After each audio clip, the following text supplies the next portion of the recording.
欢迎来到新兴消息频道，请订阅频道，所以大家不要错过当天最热门的新闻。我们今天的时事通讯包括以下内容：浴火之路口碑撑不住了，赵丽颖拒绝牺牲形象，还是拍古偶剧吧。国庆档进入后半程，10部电影无论是口碑还是票房都已经决出胜负。截至发稿，口碑最好的是《只此青绿》，豆瓣开出8.0分，而排片和票房都断层领先的是《志愿军：存亡之战》，也是这个国庆档票房唯一能迈过10亿大关的电影。而肖央、赵丽颖、刘烨主演的《浴火之路》上映前观众和业内期待值很高，但上映后口碑和票房都没达到预期。豆瓣评分从开分的6.5微降到6.4，也就及格水平。票房则有点矮子里拔将军的意思，排片占比超过18%，单日票房持续领先，排在第2位。这全靠其他不争气的同行衬托，毕竟最终票房也就5亿左右。个人观感，要不是其他电影太弱，《浴火之路》无论评分还是票房都不配有目前这样的成绩。我对电影不满意的原因很简单，一方面是上映前预期太高，导演伍佰尽管前几部电影品质不太行，但至少监制过《白夜追凶》，导演过《心理罪》，这也证明他擅长创作类型片，而且在群雄逐鹿的国庆档敢祭出《浴火之路》，肯定是对电影信心十足。结果看完落差较大，反倒是毫无预期的《熊猫计划》看得很欢乐，很 chill， 还是成龙动作喜剧那股味儿，喜欢港片的依然会喜欢。第二点是故事讲得太平淡，桥段波澜不惊，节奏四平八稳，以及很多重要细节上的生拉硬扯。总结一句话就是剧本太平庸。浴火之路的概念和创作出发点是好的，3个穷途末路的极端人物，陷入垂死挣扎的极端环境，展开扣人心弦的极致故事，但因为剧本不好，这3点都没有。人物塑造上只有疯批，没有深度和该有的人物内心刻画，最终人物动机不明确，导致所有剧情推进和人物关系都少了一股劲儿。3个角色中，刘烨饰演的赵子珊是相对合理，也有恰当的人物动机。孩子没了，万念俱灰，支撑他活下去的只有复仇。一个连死都不怕的人是最可怕的，所以他的眼神和手段一样狠，和另外2个人结伴上路，追寻线索也很合理。肖央饰演的崔大陆和赵丽颖饰演的李红英都是寻找孩子，找孩子就是生活还有继续下去的希望，就会还想着好好过日子，怎么可能活成这样，坑蒙拐骗什么都干。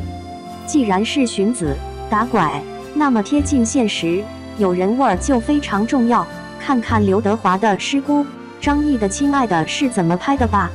只有足够写实，才能让人共情，但《浴火之路》不行。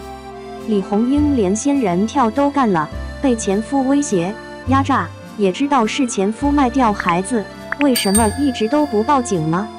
在孩子面前，女性不可能像她这么弱，也不太可能面对其他人时又那么强，以及一些情节的推进和转折，会让人觉得戏剧化到简直是在糊弄观众。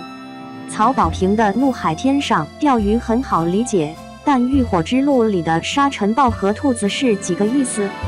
难道只是为了凸显李红英的母性吗？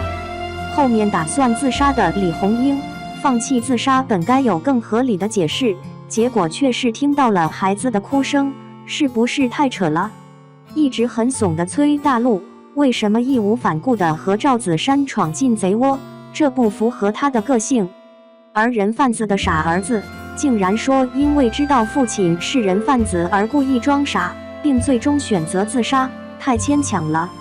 当然，最扯的是用天雷滚滚来让电影变得天雷滚滚，被雷劈死这个设定，真的把我激怒了。这是嗑药之后写出来的剧情吗？